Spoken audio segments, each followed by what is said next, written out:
it makes total sense. That's a huge part of who we are. You said it. As biological beings, there is this, drive to procreate, to just, to get it out basically and be humans and be animals, which we are in some ways. And I think a lot of us have truly repressed that and pushed that down and felt very guilty, felt in negative states, shame and guilt, which, on Hawkins scale is very low. That is a disease-inducing level of consciousness that sooner or later will manifest into some symptoms and disease.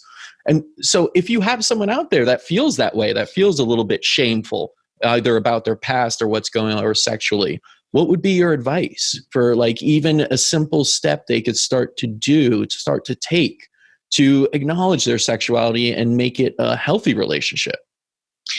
One of the exercises that I have a lot of people do, a lot of women who have issues around sexuality, is what this exercise called aspecting. Have you ever heard of this? I haven't, no. So aspecting is a process where you identify and possibly name different aspects of your personality. So an easy one is your inner child. Mm-hmm.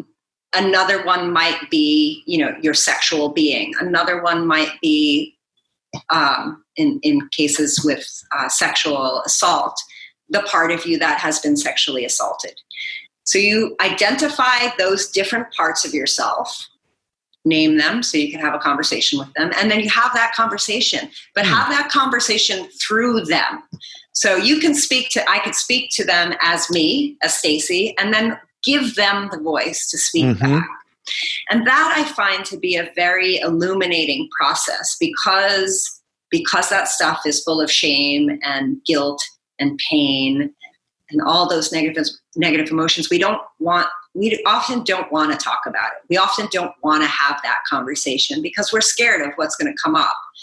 And so, but if you can imagine, if you avoid it, anything you avoid just amplifies. Anything you resist persists. Yes. So this is just a method of giving voice to that part of you or those parts of you that have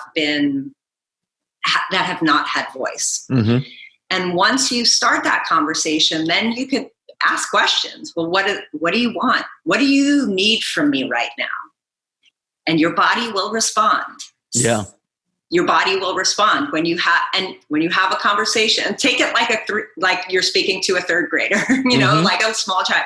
What do you want? What do you need right now to feel safe? And then you do those things. And so I think that that's a really important step, even before we get to anything sexual related or any techniques or anything like that. It's let's start having a conversation with those broken parts of ourselves. Right. See what they want, give them a voice, and see how you could start to integrate them back into you. And what if you're unsure? Because I know a lot of people, even that come into our center and have some psycho-emotional issues that stem back further and could be sexually related, but either have blocked them so well and put walls around them that they can't even acknowledge them or speak of them or refuse to. Is that something still where you could go into a visualization journey or just kind of deep into yourself and just sit there for a while until it comes up? What's the advice there? Because I feel like so many people just don't acknowledge that is even a problem. And if you're not going to acknowledge the problem, you'll never be able to summon it forward, in a sense. Yeah. Well, I mean, when I work with people who don't think there's a problem, there's 2 or 3 ways that I usually look at them. I'm like, your patterns are telling me there's a problem. Yeah. So you may say to me that there's not a problem, but everything around you is saying there's a problem. Yeah. So that's the first way. Look at your outward life, and it's going to tell you exactly what the problem is. It's hard to do it on your own. You usually need somebody to point this stuff out. Yeah. The second and third ways are body posture and body movement.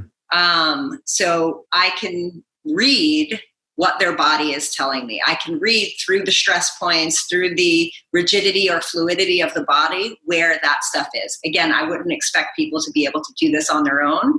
You'd want to work with somebody to do this, but your narrative, what the words that you're telling me, basically just give me the details.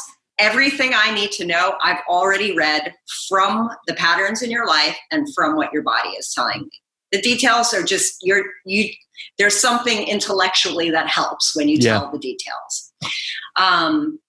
But in the case of walls, then I would say an exercise they could do is like, well, aspect your wall.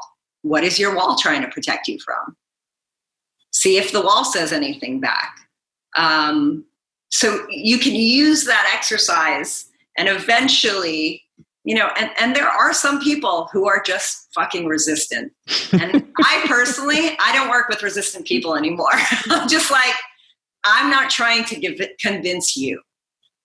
If you want my help, I'll give you my help. Yeah. And I'm okay to have a debate back and forth and explain it in details. But like, if you're completely resistant, I'm not interested in convincing you.